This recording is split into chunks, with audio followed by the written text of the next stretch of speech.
Welcome to the Ecomm Breakthrough Podcast. Are you ready to unlock the full potential and growth in your business? You've already crossed 7 figures in sales, but the challenge is knowing how to take your business to the next level. Join Josh Hadley, an 8-figure Ecomm business owner and investor, as he interviews highly successful business owners. Get ready, because you're going to learn specific actions you can take today to help your business reach its full potential and leave a lasting impact on the world. Welcome to the Ecomm Breakthrough Podcast. I'm your host, Josh Hadley, where I interview the top business leaders in e-commerce. Today, I'm speaking with Stephen Pope of My Amazon Guy, and we will be talking a lot about content strategies and how to up-level your game on Amazon to capture more traffic and drive more revenue. This episode is brought to you by Ecomm Breakthrough Consulting, where I help 7-figure companies grow to 8 figures and beyond. Listen, Stephen, I started Hadley Designs in 2015, and I grew it to an 8-figure brand in 7 years. I certainly made a lot of mistakes along the way that made that path to getting to 8 figures take a lot longer. There were times I genuinely I had self-doubt as to whether I could lead a multi-million-dollar business, or could my brand become a real brand? And if you are experiencing those same plateaus or those same challenges, go to ecommbreakthrough.com. That's Ecomm with 2 M's, to learn a little bit more about how we can take your business to the next level. As a special bonus to my podcast listeners, this month I'm giving away a $10,000 comprehensive business strategy audit session at no cost. Email me at josh@ecommbreakthrough.com with the subject line strategy audit, and tell me why your business should win the free strategy audit. And don't worry if you don't win this month, because you'll automatically be entered for the month to come. Today, I'm excited to introduce you to Stephen Pope. Stephen is the founder of My Amazon Guy, a marketing agency with over 250 brands that he manages. Stephen started his career as a TV reporter in Idaho. He then moved on to become an e-commerce director for 10 years for brands ranging from gold and silver coins to women's plus-size clothing. Following those 10 years as an e-commerce director, Stephen created My Amazon Guy, a 300-plus employee agency that focuses on growing traffic and sales on Amazon. Stephen not only owns My Amazon Guy, but he also owns My Refund Guy and 2 Amazon brands, Momster and Age of Sage, and a holster company, Holstit. Stephen has more than 1,200 tutorial videos on YouTube showing how to handle any problem faced on Amazon, and has interviewed every major player in the Amazon space on his podcast. So, Stephen, welcome to the podcast. Thank you very much for having me on. I love that, Stephen. I think you have a wide array of experiences, as I read in your bio. You've been an e-commerce director in the past. You own, My Amazon Guy, and you're looking under the hood of many different brands on Amazon. And so I think you have a wealth of knowledge that our audience is going to be excited to hear what you've seen working, some of the challenges that you foresee coming up with Amazon specifically. As we dive into things today, Stephen, what's kind of on the top of your mind with Amazon? What do you see working right now? What are some of the concerns that you see on the horizon? Well, I think there's a lot of frustration right now, right? So like Amazon's coming out with all of these Amazon programs, and we're going to help you do this. We're going to help you do that. They're at Accelerate talking about how awesome all of these things are going to be for sellers. And then all I really want for Christmas, though, Josh, is functional seller support, right? Like that's all I want. And it's a joke. That's been from day one. It's a freaking joke. I cannot believe how ridiculous the process is, and all that fluff on those Amazon tickets, right? So like you're like, hey, I just need to change my UPC on this one product so I can become compliant. Like Amazon on the left hand is like, you must change your UPCs by GS1. And then you're like, okay, sure, I'll be compliant. No problem. I go buy my GS1 UPCs. All right, let me try and upload that into my product. Oh, error message. You cannot change UPCs. That is against the rules. But you told me I have to change my UPC to be compliant with GS1. You cannot change UPCs. So then you file tickets to ask for help, and then they just give you garbage copy paste. And then and then my favorite part is the fluff, right? Dear seller, your message is so important to us. Here's 5 minutes of copy pasta that nobody needs to read and is complete garbage. Oh, and by the way, you can't do this. Right. Yeah, it's just a ridiculous place Amazon sellers are in right now. And nobody at Amazon cares about sellers at all. And like, it's super abundant. Okay, so maybe they don't suspend you without calling you first. Now, that was nice. Thanks, Jeff Bezos. Yeah. But like the compliance versus the ability to make logical changes to your own product pages. Amazon's randomly changing your categories. Amazon is seemingly randomly yanking your products and putting up the lost dogs of Amazon pages. They freaking love dogs over in Seattle. It's like a 6-month waiting period to get your dog on the photo shoots over at Amazon. They're obsessed with dogs. I had no idea. They had a queue for that. So that's why when your page gets yanked on Amazon, you see the lost dog, and it's literally a different dog every single time. There's like thousands and thousands of them. But really, like, okay, Amazon, I get it. You put all this effort into taking pictures of dogs, and all I want is functional Amazon support. Just give me a freaking guy who can respond to a logical request and fulfill it. That's all I need. Just let me change my title. Just let me unsuppress my listing. Oh, it's so true. You just yanked 20 of my listings for not having GS1 compliance for UPCs, but you won't even tell me. You don't even give me a suppression notice. You don't give me performance notification. You don't send me an email. Nope, they're just gone. Goodbye. Yeah. Bye listings. Oh, that parentage that you had that's been in place for 17 years? Yeah, that's gone too. You can't connect blue and red together. That's against the rules. What do you mean that's against the rules? Blue and red's, that's a color variation. Well, somebody reported you, so we took it down. Yeah, thank you, Chinese sellers. I appreciate that. Thank you so much, Chinese sellers who are going out of their way to ruin my business and just attack me and hijack my listings. Oh, and by the way, hey, somebody in Canada loaded your product and they put cocaine leaves in the keyword. So we're going to yank your supplement in the U.S. Yeah, it's gone. Sorry, you can't do that. What do you mean I can't do that? I didn't do that. Why are you yanking my listing? So these are all the problems that Amazon sellers are facing right now. And I could obviously go on for another 20 hours. I know you could. I know you see a lot going on. And in fact, I know you help a lot of those brands when they run into issues like that with your agency, My Amazon Guy. So, Stephen, let's rewind. What led you to get started or even have the idea of coming up with My Amazon Guy? Why don't we go back to that journey? So I was a classic entrepreneur my entire life. First thing I ever sold online was a Magic the Gathering trading card on eBay. As a 12-year-old kid, I made $20 selling a Sliver Queen from the Stronghold edition for those super geeky nerds out there. And so I was like, this is awesome. During my childhood, I was a chess prodigy. So I taught chess lessons. I sold chess sets. I was buying wholesale for chess sets. I was selling them. I was hawking them everywhere. I taught in over 75 elementary schools in the state of Utah. And so I was like, always like, business is awesome. I'm going to pay people to do everything for me for the rest of my life. I'll never have to change my car's oil again. Right. There's this thing called business. It's awesome. Right. So I was like, OK, I'm going to get into this. So I went in, but I was like, well, I don't really know what I want to do with my life, which every college age person does. So I went to school for a communications degree and I went into broadcast media and became a TV reporter. My father's a weatherman in Utah. His name's Dan Pope.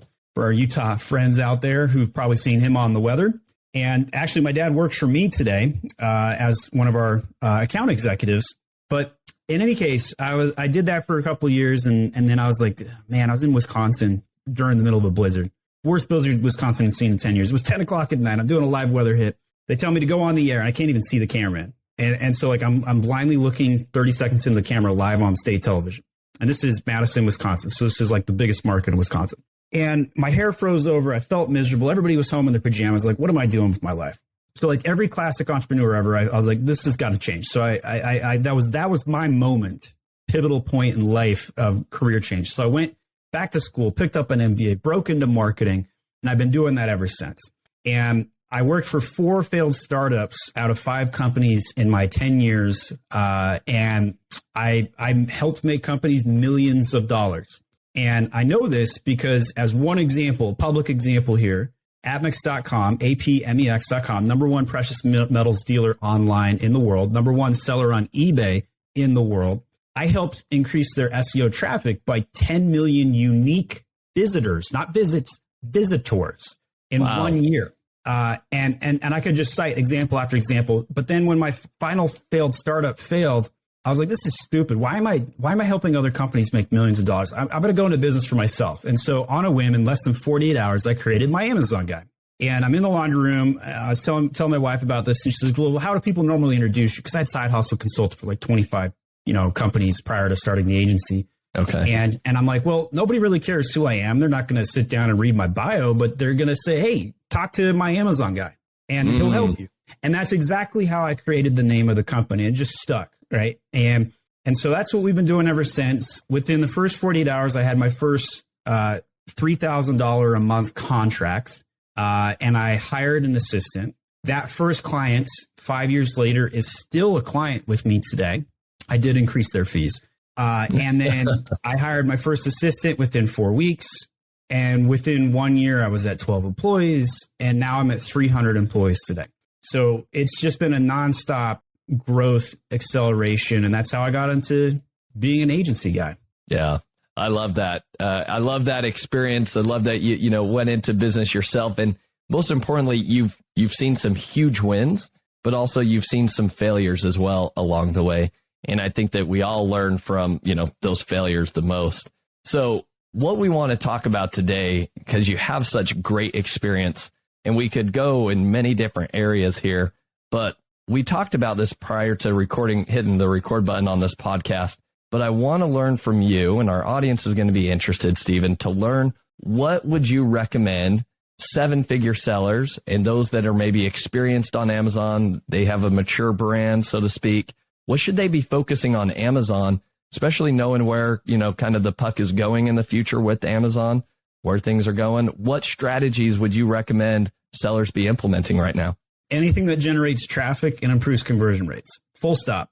That's it. That's all you got to focus on. Those two basic parameters. Now, I can break those two down one layer deeper. Yep. Under traffic, there's PPC and SEO. And under conversion, there's merchandising and design. So those four pillars make up e-commerce on Amazon. And so as we continue to go down even a layer further, content production is the most underrated, easiest thing to do as an Amazon seller that is being abandoned. Now, obviously, there's a lot of cardinal rules of Amazon, like never go out of stock. That's cardinal rule number one. And cardinal rule number two is kind of like cardinal rule number one. Don't go out of stock, right? And so like those are important concepts. But when we look down to the very basics of how to sell more products to more people more often for more money, it comes back to those four pillars: SEO, PPC, design, and merchandising. And if you were ignoring one or two, maybe even three of those protocols, you're in a world of hurt right now. You are losing to the Chinese who are hacking your accounts and your listings. You are losing to Amazon's policies who are clamping down and making it harder to be on the platform. You are losing to your competitors who are in a death spiral with margin problems, but are still lowering their prices because consumer demand is down and inflation is like 27%, despite what the government claims. Whatever the government says, triple it. That's the true inflation rate. And so people's margins are shrinking, policies are harder, competition is steeper. Let's throw aggregators into the mix too. They're buying up all the brands and then, really messing with the marketplace. And so like all of these things make it so that Amazon is entering the maturity phase. So as a seven-figure Amazon seller, you need to get back down to the basics. Ignore all of the hacks. Do this two-step URL, everything will be fine. Yeah, and then you're de-indexed. Hey, do rebates, and then all of a sudden you're banned, right? Or incentivize reviews, and then what happens, right? All of these things are against policy, and they are black hat tactics. Stick to the basics: SEO, PPC, design, merchandising. If you're trying to violate the basics by overcoming them with alternative options, you are going to reap alternative benefits, and those are not good benefits. That's a fantastic breakdown. I love that you gave us a layer deeper there. You have the traffic and then the conversion. Then you gave us basically four kind of areas that seven-figure sellers or anybody in general on Amazon should be focused on. So, Stephen, I would love for us to dive in to each of these, individually. Let's talk about SEO. What are some quick wins that we could do with SEO, PPC, and then we can really dive into the merchandising and design, because that's where I think a lot of that content strategy that you talked about is going to make a big impact. But let's start at SEO. What are some quick wins and things that we should be focused on? SEO has, in my opinion, a multiple phase approach. SEO is not set it and forget it. SEO is not set it and forget it. SEO is in fact the opposite of that. SEO is let me optimize it continuously. Therefore, if you buy that paradigm, it'll shift how you make content. For example, if we went through my 4 phases of SEO, I would tell you, you need to index the product. You need to incrementally index the product. You then need to rank the product, and then you need to gain market share. Those are my 4 SEO phases. And so today, I'd love to talk about how we go about gaining market share with SEO. And I've got a case study and some stuff I can show. So we could talk about the ICAP marketing funnel. This is what I call it. And it stands for ICAP, impressions, clicks, add to carts, and purchases. ICAP marketing funnel. This data that we're about to show you is available for free inside of Seller Central in the search query performance report. And we're going to live demo it today and go through it. So here's a case study. This is a keyword called sage candles for cleansing house. And just for some, basically to understand what product we're looking at, here is my product. It is a sage bundle. It's dried sage sticks and leaves, and you burn it to clean a house, cleanse it rather. And so I have 1,166 reviews on this listing. It's coming up on its 1-year anniversary today. It's got Amazon's choice for incense. And when I first launched this product, it became the #1 seller in all of incense for the new release. So it got the new release badge. So it's a very successful product. So the reason I showcase this is because when you look at the keyword that we're going to talk about today, sage candles for cleansing house, and I go over to Amazon right now and I type that keyword in, and you look at the search results, well, you see my ad come up #1 with the sage bundle and all that good stuff, right? Looking good there.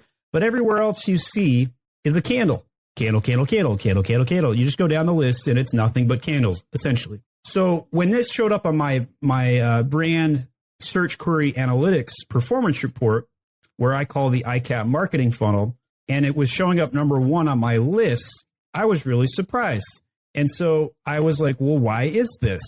Well, when I was looking at this keyword, I saw that my impression share, my market share, this is of all impressions available on Amazon for this keyword, and this keyword ranges about 3,000 weekly searches, so about 12,000 monthly, and it dips up and down depending on the season. And this query, I own 2.75% of impressions. Now, mind you, I've never focused on this keyword prior to starting work here. I had no idea this keyword existed, but it showed up on my search query performance report. And I was like, interesting. It was at #1. It was the #1 keyword that Amazon said I should focus on, was not even on my radar. So my click share was at 7.58%. My add to carts was at 8.9. My purchases was at 6.6. And I said to myself, this is interesting. So as a marketing funnel, normally it's a tornado where you lose people as they go farther down in the funnel. And I had a pyramid, not a tornado. I had the inverse of a classic marketing funnel. I had more market share under clicks than I had under impressions. And I said, interesting. Why is that? And I studied it, and I concluded that this keyword was not only relevant to my listing, that I was going to go out and generate additional traffic on this keyword. I said to myself, the search query performance report tells me this is important. So I'm going to use the ICAP marketing funnel methodology that I teach, and we're going to go out and we're going to gain some market share. And within 7 weeks, I basically tripled my market share from 3% impressions to 7%, from 8% clicks to 20%, from 9% add to carts to 21%. And basically 1 out of 5 people now purchase my product off of this keyword. 1 out of 5. And this is for a keyword I didn't even know was important. Now, remember, I told you there's 3,000 weekly impressions, 12,000 monthly. Run the math on that. 1 out of 5 people who searches for that keyword buys my product. This is one single keyword. And we're going to demo the live, the search query performance report. Now, because I've used this case study publicly before, I'm going to go ahead and do a raw new one. So today we're going to look at this is some real value, Stephen. You're dropping real value, never before seen or heard from Stephen Pope. So buckle up, everybody. So this brand is called Lily Posh. This is my newest brand launch. It's a clothing brand. What happened is my business partner bought this brand and stored about $2 million in merchandise in a warehouse and then forgot about it. True story. I wish I had $2 million to forget about. That was my business partner. He lives a very different life than I do. Anyway, and I was like, well, why don't we start selling it? And so, he owned all the rights. So I purchased the trademark, and we loaded it onto Amazon. So this brand has been around, I don't know, maybe a month now. Very, very new. So we're starting to get some data here, and we're going to look at the Search Query Performance Report, brand name called Lily Posh. So on this report, we have various keywords, and we have all of the data and the same methodology that I talked about, that ICAP, ICAP, not to confuse with ICUP and the joke you make on the playground, but Thanks for clarifying. But the impressions, clicks, add to carts, and purchases. And so you can see all the data here. This is live data that we're looking at on screen. And I'm going to go through and explain each of these. So let's find a keyword that I have some relevant traffic on. Sherpa pullover women's. Okay. And by the way, I have no idea what a Sherpa is, but I have a product that's probably a Sherpa. So this brand has like thousands and thousands of SKUs. Okay. So this is a brand that we're going shotgun approach, just trying to list it all and see what happens. Okay. Impression share. Today, 1.4% of all people who search Sherpa pullover women's see my product. I don't even know which product it is, but they see it. But then when we look at the click-through rate and we see my brand share rate, I have 1 out of 5 people who see my impression click on it. That's an extraordinarily high click-through rate. But in terms of brand share, it's at 3.66%. So of all of the clicks that occur on a 1,500 weekly search volume keywords, Sherpa pullover women's, I'm getting 3.66% of the clicks. So let's keep going down the funnel here. Of all of the people that add it to their cart, 2 people added it to their cart, or 4.2% of all of the brand share for adding it to the cart, right? So you could times that and figure out how many people overall are adding it to in a cart, which is 47 right there. You can see that. And then let's go to the far right. And then of all of the people who purchase it, I have a purchase rate of 0.11, but a 0% goose egg on the brand share. So I had a high click-through rate and then a low conversion, right? So people technically added it to their cart, but they never went back and purchased it during this particular week. Now, if we went from a monthly standpoint, which we'll do real quick, and we'll go to the month of September, October's data hasn't processed yet. And we're going to see if we can find, remember the keyword was Sherpa something. Sherpa pullover women's, right? Pullover. Yep. Yeah. So now on a monthly basis, just under 7,000 search volume. Brand share was lower overall for the month, which means I'm starting to gain market share recently. 0.4% then, 1% clicks, 1.8% add to carts, and still a goose egg. So nobody has purchased my product off this keyword yet, which is why we went to the monthly to see for that. Now, what we're going to do is say, cool, if we know Sherpa pullover women's is an opportunity that I'm not converting on, we need to figure out why. So we're going to go to my inventory and we're going to type in Sherpa pullover women's and see if we can figure out which product this is for. And lo and behold, we look for it and we see a bunch of search suppressions and we got red flags here. So like, oh, thanks, Amazon, you're suppressing my crap. So let's go see, why is it suppressed? And this ASIN is suppressed due to problems with its parent ASIN. Please address the issues with the parent and fix it. So we then had to go dive in and start troubleshooting and look at what's going on with it. And this all started because we went to the Search Query Performance Report, right? Now, obviously, you can go create alerts and figure out suppression. So what I'm going to do here, I'm going to take this nice screenshot, I'm going to circle the search suppressions, and I'm going to spout this off to my team over in Slack right now. And I'm going to tell them, hey, we got to fix some suppressions. I'm going to tag my merchandiser. Fix suppressions, please. Right? So that's going to be done as a side job here. All right, so now we're going to try and figure out, though, how to increase our market share on this. And we don't know which ASIN it's for at this point, but we're going to see if we can sort this by Amazon FBA or active FBA. So there's no active FBA. We only started a merchant fulfilled, and we're going to use a technique I call onboarding a SKU in mass catalogs. So generally speaking, if you've got thousands of SKUs and you're launching on Amazon as an afterthought, you may want to start with FBA inventory, figure out what sells, and then ship into FBA, because it doesn't make sense to ship 5,000 SKUs into FBA. It just doesn't. Right. So we're using an onboarding strategy. So I've got 40 SKUs with the term Sherpa pullover women's. And in here, we can figure out which product would be an opportunity to try and chase. So my sales rank right now is at 268,000, which is low, but it is a clothing item. And we're gonna come in and look at one of these. So we're going to sort this by availability. So this particular unit, I have 168 products available. before we have to reorder. So I'm going to go to that listing and I'm going to take that same keyword and I'm going to control F. Do I have an exact match for Sherpa pullover women's? And I do not. Nowhere on the page. I have women's Sherpa fleece casual, long sleeves, button neck, splice, sweater, casual pullover sweatshirt, but I don't have Sherpa pullover women's. So the first thing that I'm going to do, I'm going to click edit on the product and I'm going to go to the bullets and I'm immediately going to add something into either the title or, you know what, we're going to work it into the title because this keyword is at the top of my search query performance report. So it's got to be important. So Sherpa pullover women's.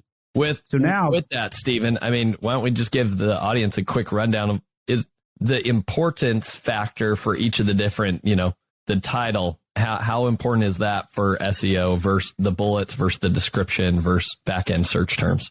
Title is most important. After that, there's probably some debate of whether the search terms or bullets are next important. And then following that, A+ content, which is the most underrated and underdone. And then we have alt text behind the A+ content, the actual crawlable text in the A+ content, the brand story, and then social posts would probably be next. And then following that, the Q&A and the reviews on the product page. And somebody listening to this right now is like questioning themselves. Did Stephen just say the Q&A on a product page indexes? And the answer is yes, it does. And you can go test it yourself. I dare you to go ask a question in Spanish on your own product page, use somebody else's customer account, and then answer it in Spanish and English. And I bet you within 48 hours, it'll index for a Spanish term in that question. You can test this a second way. Put Spanish behind the alt text of one of the photos on A+ content, and I guarantee you it will index in under 48 hours. So we know these things index. All right, so I just reworked this. I changed it from Lily Posh fleece Sherpa sweatshirt for women to fleece Sherpa pullover women's sweatshirt. I made an exact match title change. Yep. The next thing I'm going to do is I'm going to go over to the bullets in the product details section, and I'm going to add it in there as well. So our Lily Posh double-sided Sherpa fleece pullover sweatshirt for women, right, which is pretty much a phrase match, broad match almost, is constructed of. So we're going to figure out, okay, where are we going to put this? So top grade quality, amazing features, complement your style, suits many occasions, quality and reliability. So I'm trying to figure out where it's going to make the most sense. Lily Posh is a registered brand in the U.S. Nobody cares about this. Let's delete that. Sherpa pullover women's sweatshirt. Our products are completely sourced from our own warehouse. They're sourced from our own warehouse. that is clever. This is written really great content that my team has written. We could do better than that. Obviously, with thousands of SKUs, some of this stuff's going to happen. And all right, so we got an exact match in there. We're going to hit save. Well, first of all, I need to remember which ASIN we're on. So let's grab the ASIN because we got lots of products. Yeah. Okay, so we're going to save this. Then we're going to go into the A+ content. So we're going to go into, let's see, I'm not used to the new UI yet. So under advertising, A+ content manager. And by the way, what do you see on screen here? Premium A+ content access. Guess who has premium A+ content access? Do you want premium A+ content? I know you do. Well, here's how you get premium A+ content. First of all, you need to have a brand story on your page. Okay. So let me show you what a brand story can look like. So we're going to go back to the smudge sticks. Okay. Scroll down. And here's what a brand story can be. And what do you notice about the brand story? It can go horizontally. I can get horizontal real estate on Amazon for the first time. This never existed before. Somebody out there is like, why would I care about horizontal inventory? Well, if consumers are staying on your page longer, are they more likely to purchase? Ding, ding, ding. Yes, they are. Yeah. So you do want horizontal content. You also want vertical content, which is in the form of A+ content. Look how gigantic this photo is. I mean, it takes 2 scrolls to see how big this photo is. You cannot get this with regular A+ content. This is free, by the way. All you have to do is submit 15 A+ contents and a brand story, and you get access to this. All right, so the next thing we're going to do is we're going to go in and we're going to go, hopefully I have built A+ content for Lily Posh. Looks like I have. So women's sweater pullover, this is probably the right one. Let's look at my live listing. Do I have A+ content up? I do. I don't have a brand story yet on this particular ASIN. I have 5,000 ASINs, so it's still kind of a work in progress. So we're going to go on my Slack channel again here. I'm going to shoot off. So I'm doing work in real time to show you how authentic this is. You're efficient, Stephen. Need a brand story on Lily Posh, and then I'm going to post the ASIN. Okay, so what we're going to do is we're going to go into the A+ content design, and you see how I haven't filled a headline in there yet? We're going to take advantage of that, and let's go back to the keyword in question, Sherpa Pullover Women's, and we're going to add that into the headline of the A+ content, Sherpa Pullover Women's. And then to make this make sense, we're going to type in sweater. Yep. Right. Okay. So then I'm going to do that. That's cool. We're pretty light on description and text. Again, this is a leftover project we're trying to do from the ground up. So if this was like my only widget, I wouldn't be having these conversations. So next you review it and we submit it. And this is probably going to go through in under 40 hours. It's a simple text change. So right now it's week 40. Is that right? Week 40. Inside of the search query performance report, and we just made these changes. In addition to that, I'm next going to go into my advertising.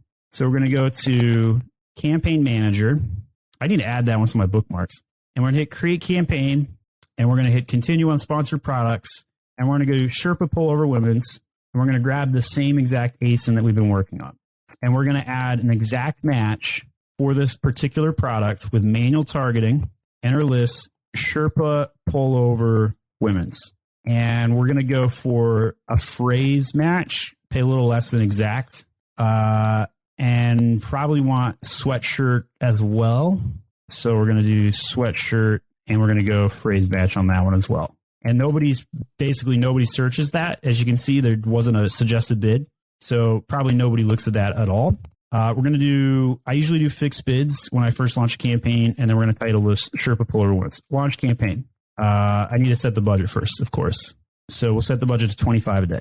So when I check this in 2 and 4 weeks from now, and I go back to the brand analytics, what we're going to see is this brand share is going to go from 1% Let's see, it was 1.4% search impressions, and it's going to go up to like 5%. And this is a 3,800 weekly search volume keyword, which when we compare this to the September data, right now is the busy season. Yeah, it's going up, starting to get cold, right? Everybody's looking for a Sherpa pullover right now. Again, I still have no idea what a Sherpa is. So and you're saying, and Stephen, you're saying that brand share is going to increase just because you've created that PPC campaign, you've added that keyword exact match into your title and into the A+ content. So you're just going to get a little bit more love from Amazon in terms of relevancy. My prediction, 2 to 3 times the market share in less than 2 weeks with those changes we just did. 2 to 3 times. Fascinating. Yep. Yeah. Now, with catalogs and thousands of SKUs, you can replicate this in mass, right? And so this was just one single keyword we did this exercise on. We spent 15 minutes on it. We made these changes, and I predict that I will gain 2 to 3 times my current market share and start generating sales, which is the most important part. Yeah. Right. And if you run this play over and over again, your ICAP is going to increase. Your market share is going to increase. Again, ICAP stands for impressions, clicks, add to carts, and purchases. Come through your search queries and work on those angles. So I know we went pretty deep on SEO today. Now, for those that want more information about the ICAP marketing methodology, go to myamazonguy.com/ICAP or ICAP. And you can see the case study we talked about today, as well as additional content on this concept. I love it. That was such a great breakdown, Stephen. And again, a little treat for our audience, seeing that in real time with a brand new product. You haven't, this wasn't staged. You didn't come prepared with that, and you got to see it in real time. So thanks for sharing that with us all, Stephen. I still don't know what a Sherpa is, though. I'm going to have to Google that now. That is good. Hopefully our audience. Member of a million people living on the borders of Nepal. Well, there you have it. Now I know. Hey, you learn something new every day. Stephen, we talked a lot about the SEO. We touched on some PPC briefly in that example. I really want to dive into the merchandising design side of conversion. What is it that you recommend there, right? We just talked about getting that brand share up, and we did that with some SEO tactics. But I'm assuming that when it comes to the add to carts, the conversions in that ICAP formula, that's where you got to start focusing more on the design, the merchandising side of things. Is that right?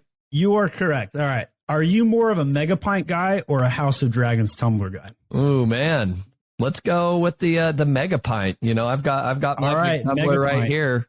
Okay, so Mega Pint. This is obviously from the Johnny Depp trial. Okay, so here is my tumbler. It's a 30-ounce tumbler. I have 342 reviews. You know that the Mega Pint trial was not even just a couple months ago with Johnny Depp, right? This is old news. This is a dying product now, to be fair. The fact is, I made thousands of sales on this product by following the cultural phenomenon. And I was so confident this was going to, when it started doing well, I was like, frick, everybody's going to rip me off and copy it. Now, if you type in Mega Pint into Amazon right now, chances are my product will come up in the top search results for you. If you type in Mega Pint Cup, it'll be number one for sure. But in any case, I was like, everybody's going to copy me. So what did I do? I added a freaking pirate eye patch. I love it. Right? This is merchandising at its core, folks. Do something that your competitors cannot easily replicate. And so we added a pirate eye patch to the Mega Pint tumbler. And when we were transitioning the stock, we put the pirate eye patch on into the stock before we updated the imagery because we didn't want somebody to be like, where's my pirate eye patch?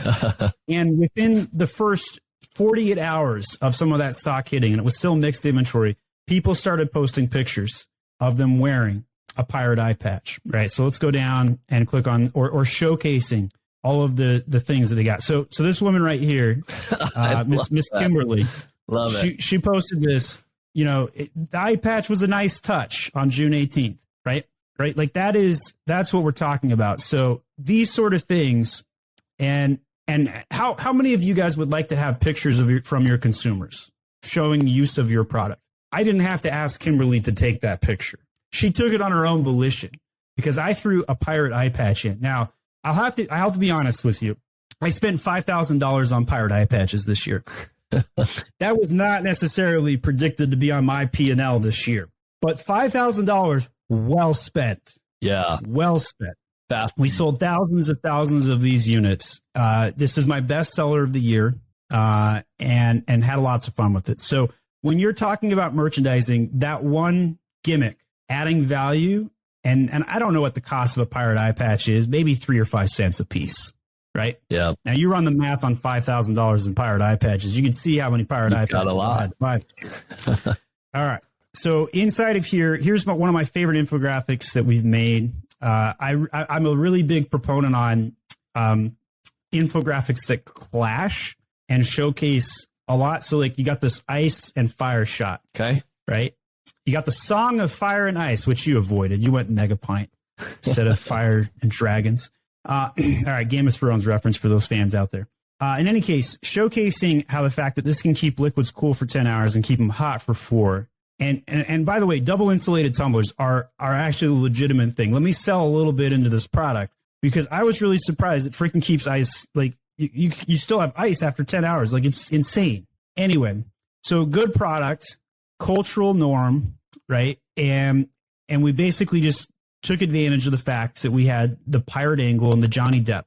Every piece of keyword of this title is highly optimized based on what consumers are searching. Mega Pint Cup, 30-ounce stainless steel wine and beer tumbler, double wall insulated tumbler with lid, trial merchandise, Johnny Depp mug for Captain Jack Sparrow fans, plus pirate eye patch, right? Every keyword was highly chosen and used. Hearsay brewery, right? Like every flavor opportunity that we had, we went all out on this product. This is how you merchandise a product. We also have a brand story where you can cross-promote additional products. Want to increase your average order value today? Here's your 5-minute hack. Add products to your brand story. I can click into each of these products and cross-promote and sell more. The A+ content. We have big images, lots of text. This is regular A+ content instead of the premium, so you get kind of a difference on the angle here.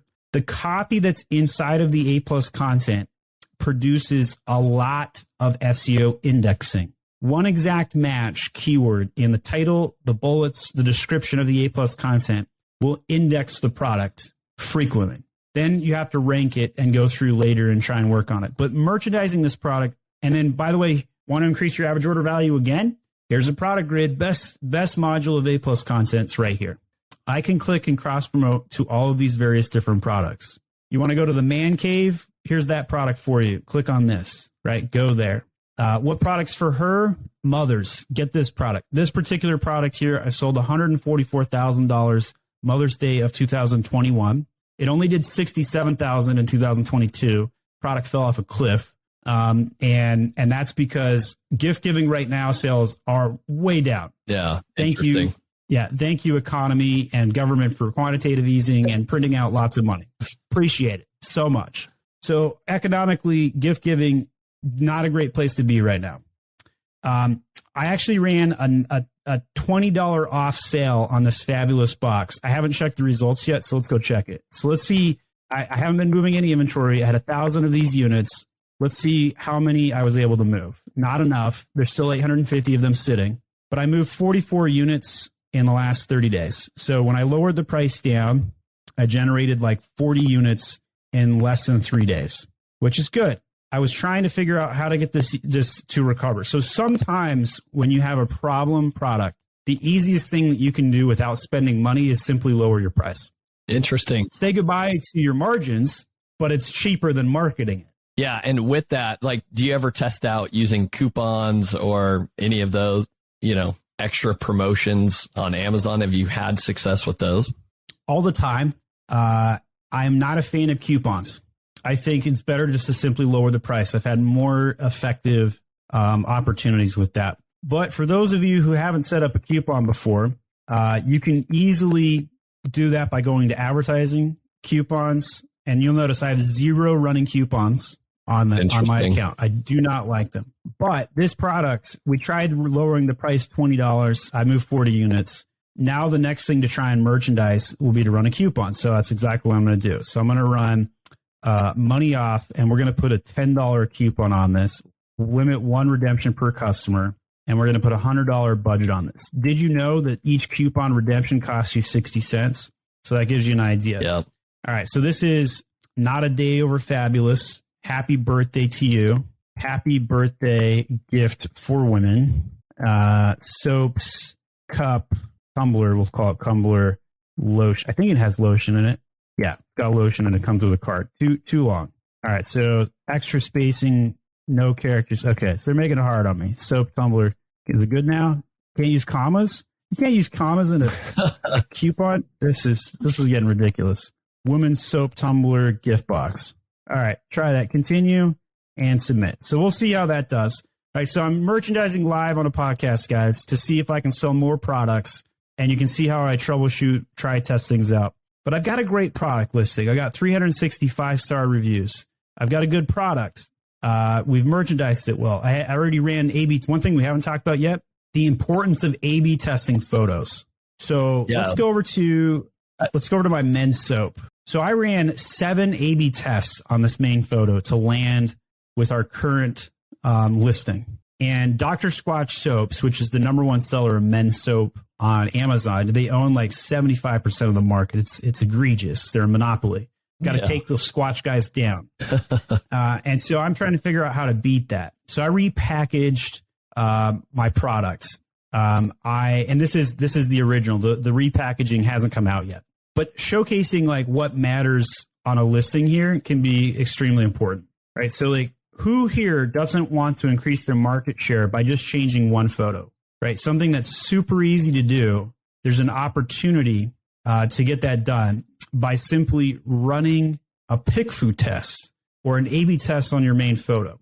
And what we were able to do is figure out, okay, should the soaps be in a square?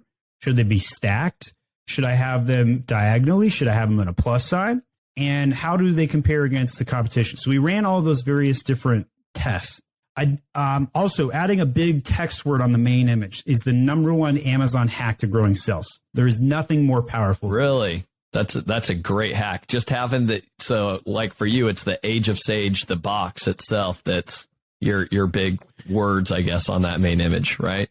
So if you go to Amazon right now and type in the word journal, okay, people that have the word journal as a text on the main image are going to get a higher CTR. You could layer this down even further. So I have a friend who I'm helping right now with their journal.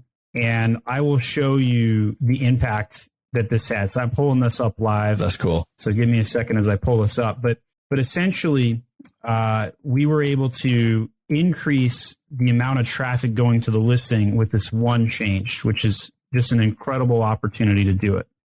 Okay, so I've almost got this. I was slacking back and forth with my friend quite a bit. So, all right, so here is the image, copy image, and I'll showcase this, and I'll show you the A/B test results. So this is what we ended up with. Pulling this over screen right now. So this is the new image. Nice. And by showcasing the fact that this is for ages 6 to 12, it made a massive difference. How big of a difference?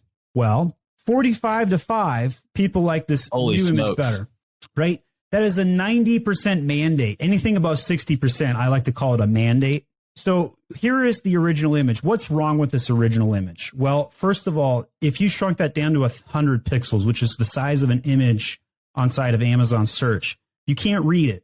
You can't read any of it because it's embossed. It's not written. So what we did is we photoshopped a new little white banner there and made the kids' journal words gigantic. So this is not, you didn't have to repackage this product, right? We didn't, not yet. Okay. He's going to after he sees his sales triple. Okay. But right now, just to get on base, we just photoshopped the new main image. We took a picture of one of his best pages inside of the journal and we opened it up. So you could tell, hey, there's weird drawings of creatures. It looks like a kid's journal just based on seeing that. And then just to add to this, we slapped on age 6 to 12 right on top. Yep. So that way, when somebody's looking for a journal for their 6-year-old kid, whose product are they more likely to click on now? Well, the new Photoshop job or the old one? And I'm assuming, obviously, they're going to click on the button that says 6 to 12. But I'm assuming you also did this because there's some search query performance data backing up the fact that there are people searching for journals for 6-year-olds or journals for, elementary age, That's exactly what we did. We looked at the search query performance report. We figured out what the highest search volume keyword that was already performing well on this product. And we said, cool, now let's go triple our traffic by adding age 6 to 12 right there, kids journal right there. And then if you go look at the content that they left. And by the way, when I ran this A/B test, Pickfu had the ability to switch my demographics between age 5 to 10 or 5 to 12 or something like that. And so I chose the specific demographic to prove a point. People who have kids in this age range are going to click on this product more. This product is meant for kids age 6 to 12. Therefore, let's chase that demographic. Let's put it right on the content. Let's put it right on the main image, and let's help them out. And if you read through some of these comments, I like the fact that it shows the appropriate age group for the journal, right? That's a great comment. Yep. And she sees an age label. Age label. Because it makes it clear that a kid's journal is more animated and fun looking. Like on and on and on. All of these contents say the same thing over and over again. And so convincing my friend that he needed to change his Amazon listing, not hard. Sure. Not hard at all. Sure. No. So if you were struggling to convince your team, you're the smart one at the company, and you're like, man, I'm the only reason this brand is surviving, and you can't win that emotional debate, run an A/B test. I love that. Stephen, you've dropped some huge knowledge bombs on all of us today. And I think even for myself, I've got a great mindset shift in the way that we now look at, or the way that we will look at search query performance, and then how that's going to impact even the main image itself that we just saw, the title. And so I'm going to break down, I think, for our audience, 3 main takeaways, actionable steps that you can make to your business today to increase sales, take your brand to the next level. Is number 1, Stephen showed us a great example. Again, you can watch these videos on YouTube. If you're just listening to the podcast, go check us out on YouTube. But number 1, dive into your search query performance, because like Stephen mentioned, there was a keyword that he was getting traffic from, but it did not register initially on his keyword, his keyword list when he was initially creating that listing. And like Stephen mentioned as well, keywords and SEO should not be a set it and forget it strategy. This should be something that you're paying attention to, seeing what's working now, and obviously seasonal traffic can bring different keywords at different times of the year. So I think that's so important. Like, pay attention to what's going on in that search query performance. That's action item number 1. number 2 is actually taking action on step number 1. So identify those keywords, but then start implementing those changes into your content and your merchandising. So a perfect example is, adding in the age range, if that's a big keyword for your particular product, adding that to your main image. It could be adding those simple keywords into your A+ content or your title, like we showed on that live demo. And then last but not least is A/B testing your product images and even A+ content, right? Especially that main image. That's where you're going to get the most clicks to even open up and go check out your detail page. So one of the most important images that everybody should be A/B testing is their main image. Stephen, I want to ask you one question there on that A/B test for the main image. Do you ever use Amazon's A/B testing feature within Amazon, or do you exclusively use Pickfu on its own? I have, but it's just a waste of time, right? In the world of Amazon selling, you have days, not weeks, to make sales improvements or your listing is going to die. You cannot afford a 6-week test, which is what Amazon will do with an A/B test. And think about the lost sales. If you have a 60% mandate running a Pickfu test, how quickly you're going to see those sales generate, right? So I did a coaching session with somebody else who also sold a journal, and he came back 4 weeks later and said, Stephen, let me show you this data. It's insane. He bought a second coaching call. I'm not cheap. And he bought a second coaching call just to show me because he was so grateful. He generated 60,000 weekly extra visitors from one main image change. Wow. That's huge. It's insane. It's insane. So that's why I don't think you can afford waiting for Amazon's data. Just make good decisions based on best practices and use a Pickfu test to validate if you need to. Man, that's amazing. I mean, that's a huge mindset shift, even for myself, like how impactful those main images can be. So I hope our audience has taken away some brilliant golden nuggets today. Stephen, a couple last questions that I'd like to ask all of the guests that come on the podcast. Number 1 is, what has been your most influential book in your life and why? The Road Less Stupid, without a doubt. I like Traction. I like Scaling Up. I like a bunch of other business books, but Scaling Up has a special place in my heart. His main thesis is take time to think. If you don't have scheduled thinking time on your calendar, you are going to make piss poor decisions. I agree with that. That's a great recommendation. Next question I have for you. What's your favorite productivity tool or resource that you've been using? Well, we are making one right now. We're going to release this to our own company. It's called Hybrid, and it's going to be a tool that will combine all of the great elements to run an entire agency in one spot. Tools like Asana and Time Doctor and invoicing and a bunch of other cool things all in one spot. But if you asked me this question 3 years ago, I would have told you Calendly because nobody was using it back then. Basically somebody can see my availability and hire me for a coaching call, same day appointments available because of a productivity tool like that. Yeah, I love that. I love that. And last thing here, Stephen, who is somebody that you like to follow in the e-commerce space that you feel is somebody that people should be paying attention to?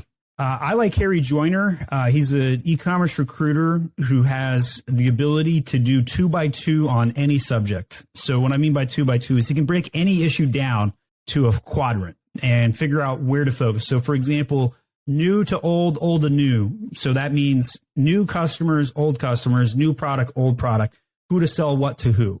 And selling new to new has always been my quadrant. And so Harry Joyner can just explain how to articulate a marketing strategy. And he's just got a lot of great, unique content you won't see anywhere else. So you can find him on LinkedIn. He owns ecommercejobs.com as well. Awesome. Brilliant. Well, Stephen, is there any last parting words of wisdom you'd like to share with our audience before we sign off today? Just do it. Just take one thing and go do it, guys. E4, and most important move in business is E4, which is literally take that pawn and move it forward 2 spaces on the chessboard and just go get it done. I'd love to hear how things work for you guys. If anybody listened to this entire podcast and takes action and has success or maybe failure, tell me about your failures too. I would love to hear from you guys. Send me an email to podcast@myamazonguy.com. Awesome. Stephen, it's been a pleasure having you on the podcast. Thanks for joining us. All right. Thanks, Josh. Thank you for listening. Visit ecommbreakthrough.com for more information. If you've enjoyed today's episode, the best way you can show your appreciation is by clicking the subscribe button and quickly leaving a review. See you again next time.